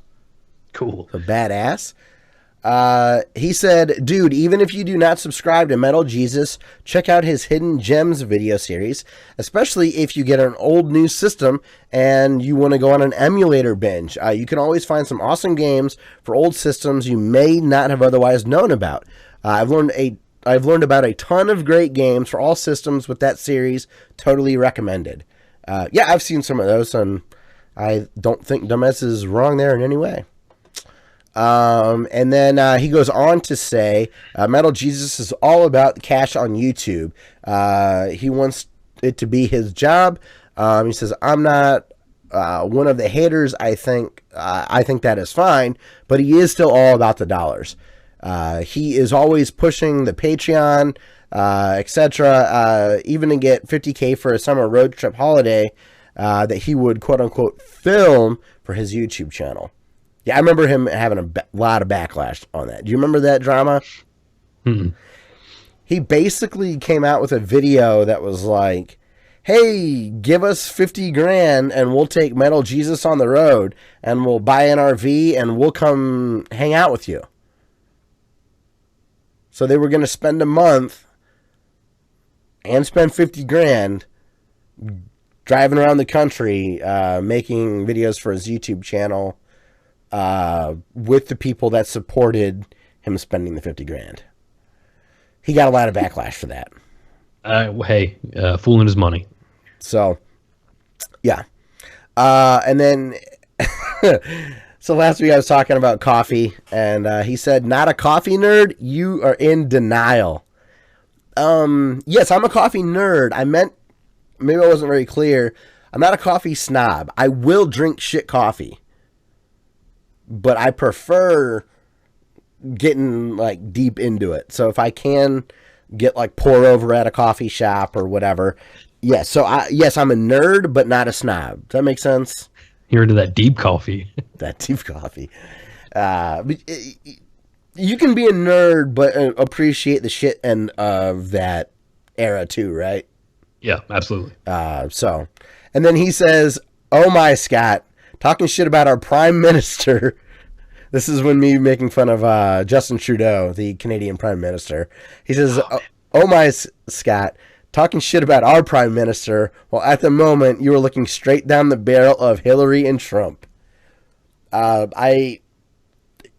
He is not wrong in that. I didn't go back and listen to how I phrased everything, but I really meant like it's all pretty laughable. Like Boris Johnson from Brexit, laughable. Like just a cartoon character. Hillary and Trump feel like cartoon characters. Justin Trudeau is a goddamn model. Like just feels like a cartoon character. You know what I mean? Like he is. He's basically if Hillary and Zoolander had a baby, right? It's really what it feels like. I could be totally wrong, but that's what it feels like. I have a very limited exposure to Canadian politics, but what I hear is pretty funny. Just like when I hear about our own politics, it's usually pretty funny.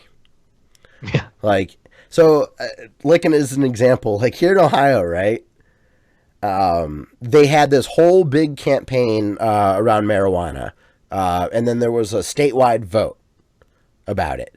And the way that it was going to be set up, they were going to have medical marijuana and recreational in the same ballot, right? But the way that it was going to work, it would have created a monopoly for about 10 to 20 people, and that was it. So they would be instantly super rich, and nobody would be allowed to come into the own market. So it was just purely crony capitalism, just utter bullshit. So it failed. Ohio is a very pro-marijuana state, and that legislation failed because everybody was like, that's not how you do it. We want a free market approach. So it failed. And sure enough, dude, about 6 months after that vote, like I just read, our state legislator passed medical marijuana anyways. So like, what the hell was the point of there was millions of dollars spent pro and anti, right? And then they fucking did it anyway. So what does it matter? Like, that's so frustrating. I bet. I wonder if that million spent. I wonder if it's from a budget where, like, if you don't spend it all, you don't get it back. Maybe on the anti side, but the pro side was all self-funded and self-raised. Yeah, man. So like, don't put a veil of democracy over something you're going to do anyways. Like if it would have came out in their favor, their cronies would have became rich, and then they would have said, "Oh, look how open-minded we are about drugs in this state. Like we're going to raise all this money and it'll be wonderful." But it failed because we all saw the bullshit, and then they did it anyways. Like, it's frustrating because what the hell was the point of putting on the whole charade. Whatever. And then they're claiming it's going to take 2 years to get the infrastructure set up, right? Bullshit, dude. It's called weed because it grows everywhere. If you can grow tomatoes, you can grow a good pot plant. It won't take 2 years of infrastructure. You know what I mean? Like, who you kidding, you assholes? Whatever. And then he goes, he goes on to say, no, I do not want to eat a frozen banana now. However, I may want a regular banana later. Is that a reference to the Mitch Hedberg joke about baked potatoes? Or did we talk about bananas? That's actually a direct Mitch Hedberg joke. Because he was like, hey, you want a frozen banana?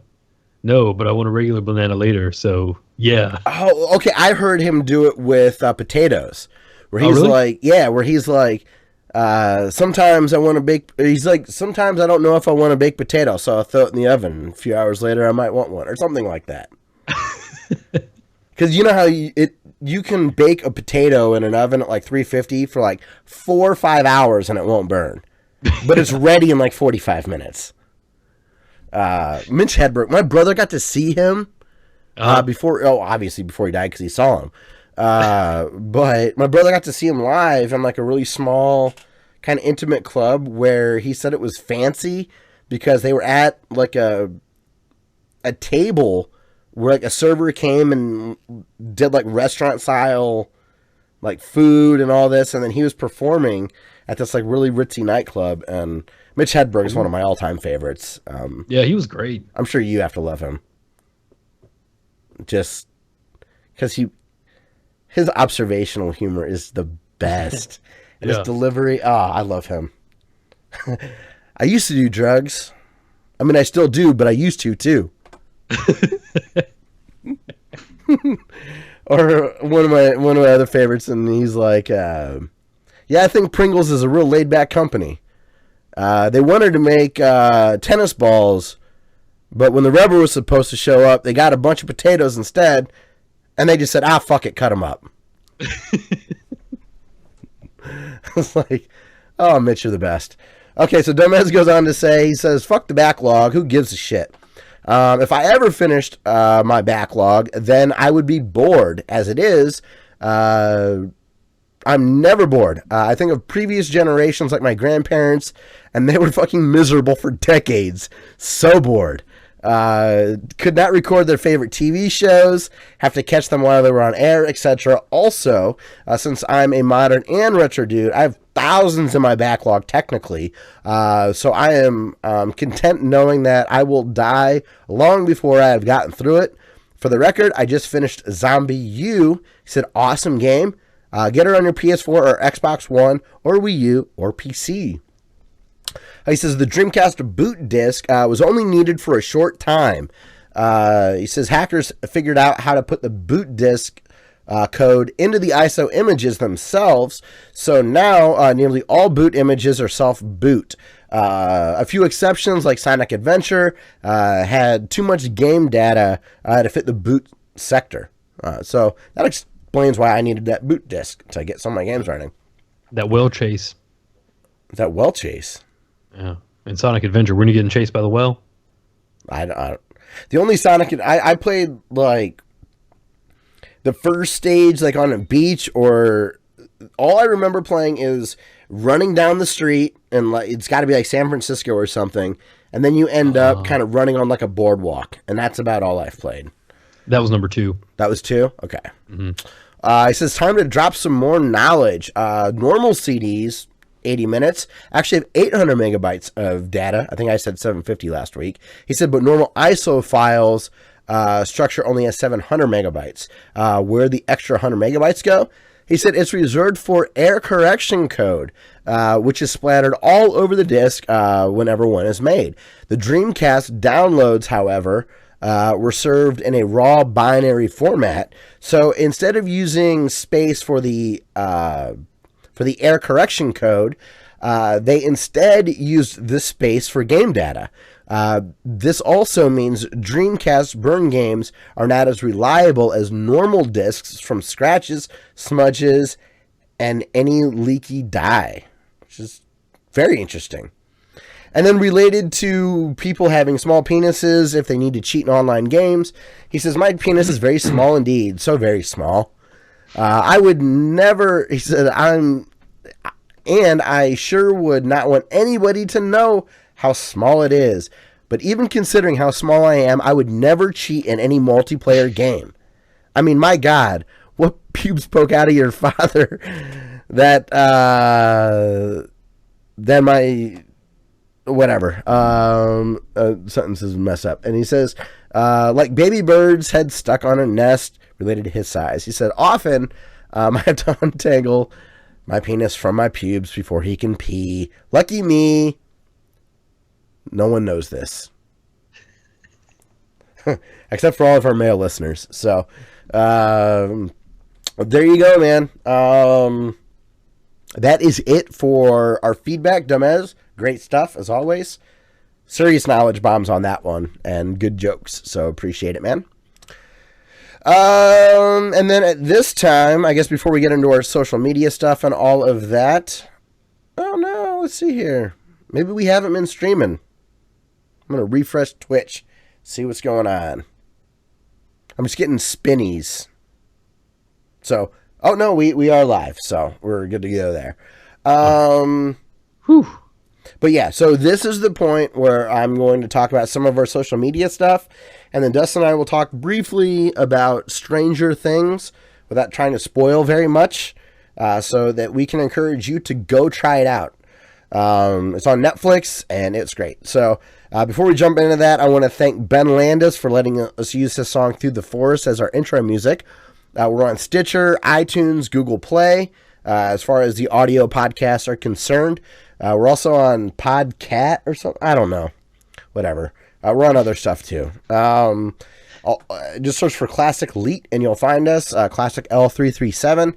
If you'd like to email us any comments or questions, classicleet@gmail.com is the best way to get in touch with us there. If you'd like any of your questions read on air, you can email us or you can leave comments on our YouTube podcast videos, and we will certainly get to those live on the podcast. And if you'd like to interact with us, you can get a hold of us on Twitter, at Classic Leet. You can get a hold of us on Facebook, which is just facebook.com/classicleet. And then also our YouTube channel. We respond quickly to any of those avenues, and it's youtube.com/classicleet. And just to entice people to stick around a little bit longer, Dustin, as far as outro music is concerned, since I'm going to be playing Chiptunes versus Win, or Equals Win, Volume 5 for the next week or so, are you in the mood for something that would be more kind of chill, or something that would feel more like Rush? We went chill last week, so let's go Rush. We did go chill last week, so I agree with you on that. So if you're shutting it off now, I understand, but the outro music that I'm eventually going to play is by, one second, I forget his name, Tubbers McGee, right? And the song is called Legend of the Bear Punch. And if you are a music nerd and you like songs outside of the 4/4 time signature, so that would be Rush or Tool or something like that. Some Radiohead is outside of it. Little known fact, Vanessa Carlton's I miss her. Shit. I can hear the do-do-do-do-do-do. You know that song? Yeah. No? Yeah. Okay. That song was written in 2/3 timing. And it was a pop song, so that was very rare for a big pop song to not be written in 4/4 time. Huh. And I learned that at a Vanessa Carlton concert that my high school girlfriend took me to. And no joke, man, Maroon 5 was the opening act, and nobody had ever heard of them. And while I was watching them like open up. I'm like, yeah, they're okay, but this lead singer is trying too hard to be Justin Timberlake. And now Adam Levine is like one of the most famous men in the planet right now. It's crazy. I'm like, I saw them at a shitty bar in Detroit opening up for Vanessa Carlton, and they exploded. How weird. They should have never gone any farther. No, I agree. It was right after this. It was like Red, like something about Songs with Jane was the name of the album. That was what they were touring on it with. Vanessa Carlton was very, very good. I would go see her again. My girlfriend didn't have the best taste in music, but Vanessa Carlton was rad. I would love to see her live again. So that's everything. So it is time. If you don't want to hear any Stranger Things spoilers, thank you very much for listening. Appreciate it. But now it is time to dig in. And here's a boosh for you on the way out. Boosh. Perfect. Okay. So now we're in the clear. Yes. All right. How would you describe Stranger Things? Okay. So Stranger Things is what you would get if you mixed E.T. with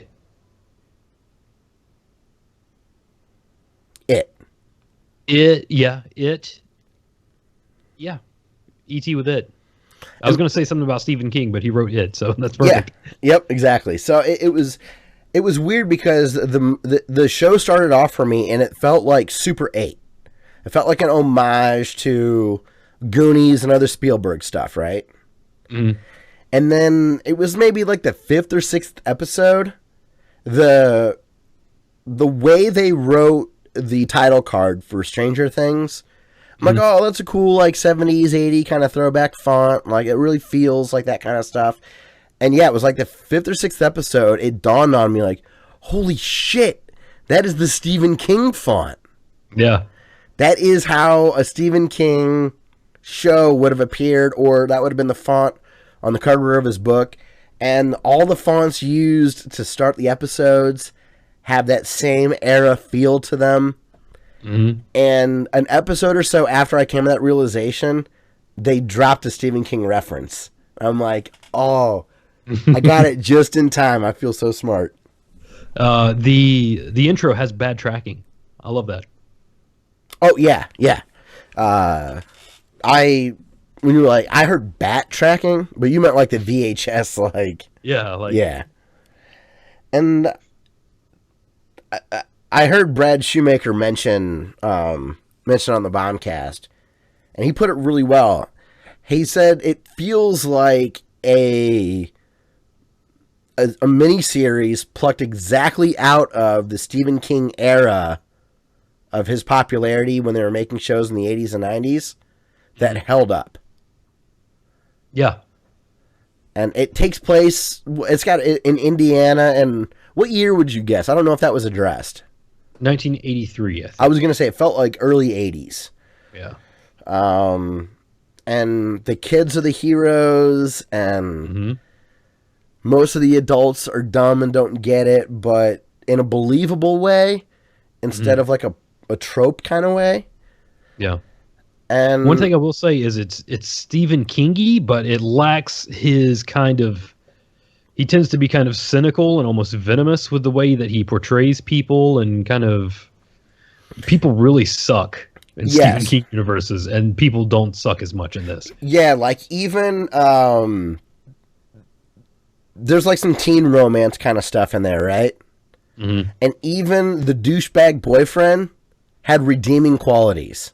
Yeah. And not just at peak points in the plot or anything. He actually, when he was one-on-one with the girl, you didn't get a rapey vibe from him. You just knew he was the school douchebag.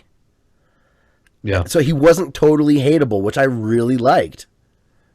And even like towards the end, you realize he's actually like a character. He's not just a guy to be antagonist until actual antagonist appears. Exactly. He's not Johnny from Karate Kid.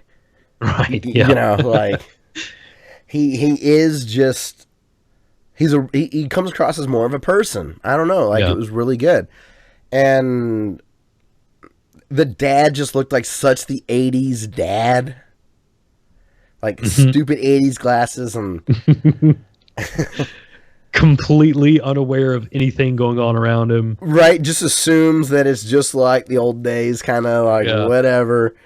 You see him like he's either at like the breakfast table, the dinner table, or asleep in a recliner. Like that's it. And you know, it was one of the things I really loved about it is that in a very clever way they integrated Dungeons and Dragons very heavily. It's a critical part of the series, and I thought the way they handled that was awesome.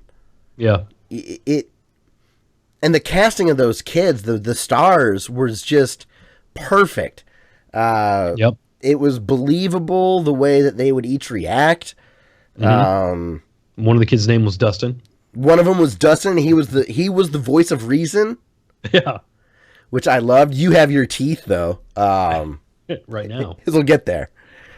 The only, like, super tropey thing that they did with, like, really shallow characters were the school bullies.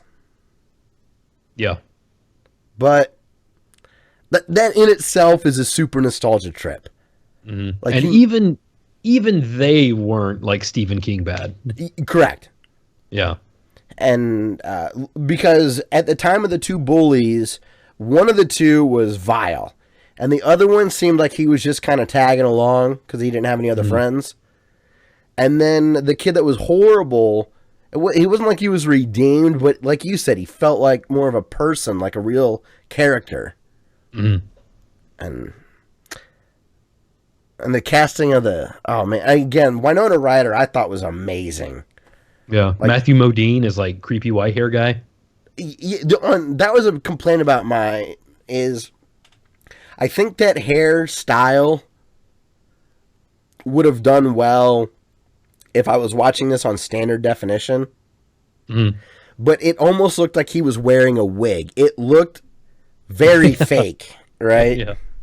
It sort of defied gravity. It really was annoying. And but he did work for like Science Corporation, so it could be like hair science. It could be, and I don't know. Like it's so Stephen King, where there's like all this insane mystery, and then it gets kind of dumb, but in a Stephen King kind of way. But it was almost like the Duffer Brothers. They wanted to make a Stephen King movie, but not like Kubrick, like... Yeah. They wanted to do the made-for-TV miniseries stuff, but do it as well as could be done, and... Like, I don't know, like, when there were small little tropes, like, blood starts to... okay, so when blood becomes important in the story... It was a little too easy how the girl and Nancy and Jonathan kind of come to the conclusion. But Nancy's even like, it's just a theory. Whereas in Stephen King movies that were made into TV, the writers would have just had them take it as truth, with no basis. So even they had some lines in there to be like, okay, yeah, we're aware we're just moving this along. But we're going to make the character aware it might not be real. What do you think about the sheriff? He was awesome. That's what I thought. Like, he was an awesome character, and he's an awesome actor. Like, I don't recall seeing him in anything, but he knocked it out of the park. That's what I thought. In the way they developed that character, like skeptical but open-minded, and there was enough bullshit science that was just believable. Yeah. That anybody could understand it. That science teacher, man, he was on point. He was.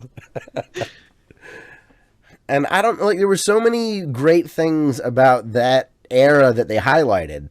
Walkie-talkies were a big part of my childhood. Yeah. Riding bikes was a big part of my childhood. The only thing that stood out to me was like, were there like theater-sized posters for like The Evil Dead and The Thing? Yes to both of those. Yeah, And even like back in 1983. I think those were clear Easter eggs. Okay. Like, I don't think that was necessarily... Or they'd have like cool Star Wars Star Wars shirts. Yeah. So, like, man, I mean, that's what I think that was. yeah. And I would imagine that like the music that is incorporated was the Writer brothers. I think that they just really liked that. Mm-hmm. It felt like they had their own interests and personalities interjected. And one thing that blew my mind, again, like I was once I realized it was Stephen King inspired, once that light went off, Jonathan, the brother, whatever, of Will, did you realize how much he looks like Jack Nicholson? Huh. Do you see it? I did not see that, no. But now you can, right? Yeah, totally. And I feel like that was a reference to The Shining. Mm-hmm. I think that they went for that look very specifically. But the kids that were cast, the younger kids that were the stars, they felt Spielberg. Mm-hmm. Yeah. And L or 11 was... I don't know how they did it, man. They made her scary and genuinely adorable at the right moments. Like, you believed she was a badass and a sweet little girl.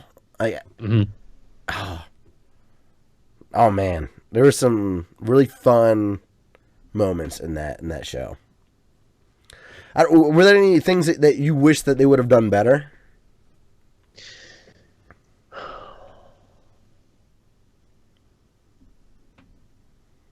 So, the very end, I was simultaneously excited and disappointed that it looks like they're going to continue. Like they're setting things up for, hey, this is going to keep going forward. As it was going on, I was sitting there thinking, like, how awesome would it be if there was like different Stranger Things? Like, this is like 1980s sci-fi. What if the next one was like 90s horror? What if the next one after that was like 70s zombie or something like that? Yeah, like the way they do shit, what's that like? They did Amityville, they had something in a hotel. American Horror Story? Yeah, except good. I didn't watch those, so I will. But I don't want to see any other. I don't want to see another second of this story. I would like to see them do, if they do another Stranger Things, it totally different, a whole different. Yeah. I agree. It doesn't even have to be the same like scary aspect. They could even.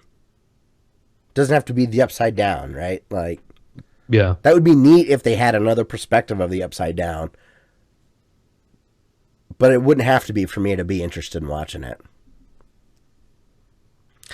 I need to go back and rewatch the way that the sheriff handled kind of the ending stuff with the bad guys. Like, that wasn't clear enough to me what was sacrificed to kind of go on. So, I don't know. I think anything else we say might be getting close to spoilers. So, what's kind of your last bits? The licensed soundtrack was awesome. Yes. The original score was amazing. Yes. It's just, man, I'm gonna watch it again. Like, I will just, and that'll be something I get in the mood to watch. Yeah. If they put it on Blu-ray, I would buy it. Yes, absolutely. I'm right there with you. And I do like that it wasn't a perfectly clean ending. I like the ambiguity. They're slight cliffhangery. They wrapped up enough. And I just don't want them to touch this again. Yeah. I don't want to see Elle anymore. I don't want to see any of that stuff. I want it to be left to my imagination how it all wrapped up. Man, it was fun. It it sucked me in, and I was thinking, I'm not going to like how this ends up. I can just tell. And I thought it was well done. If you know that you're going in with a Stephen King kind of ending. Yeah. I think that'll make a lot of sense. So, all right, dude. Well, we've been, since the crash, we have been at it for an hour. So we have a good chunk of podcast to put out. I want to thank everybody very much for checking us out and listening this long. Anything you wanted to add before we sign off completely? Netflix is killing it with their shows. Man, they really... I actually upgraded to the 4K package because the Netflix app on my TV does 4K. Mm-hmm. I'll probably downgrade. I can't tell the difference. Yeah. I think my TV's a smidge too small for 4K and 1080p to be that decipherable. But I mean, if you have like 65, 70-inch TV, 4K is going to make a difference, right? I would just immediately go over my data cap. 4K HD. Yeah.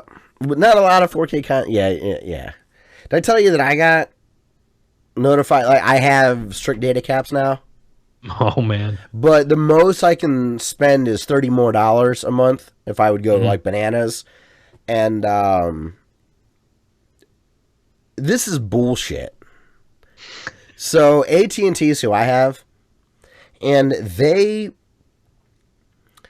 say if you want unlimited internet in your current package speed, $30 more a month, and we'll give you unlimited internet. Otherwise, you're capped at like 250 or 300 gigs a month. Right?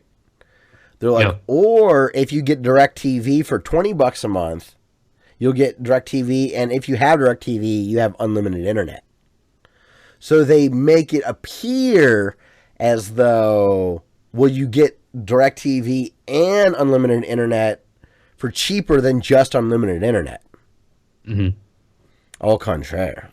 I'm not signing up for a 2-year agreement with frickin' DirecTV. So up front, I can save $10 a month. You don't want that hot satellite? Man. Television? I don't watch enough. And I've told you, I've got my solution with over the air and Sling, or Tony got PlayStation View. Mm-hmm. And other than like the main channels that you get over the air, it has everything. All the ESPN, like Big Ten Network, all this stuff that is great for football. And that's no contract, and that's only $30 a month. So,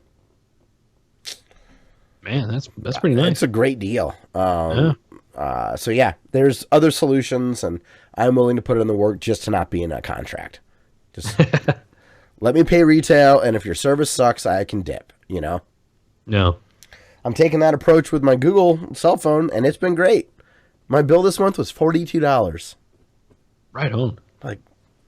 And they just added U.S. Cellular, which apparently is in Ohio. I had no idea. I connected to a U.S. Cellular data tower today. So, yeah, everybody, thanks a lot for listening. We'll be back next week with episode 193. And I said that weird. So we'll be back next week with episode 193. Double boosh. Boosh. Boosh.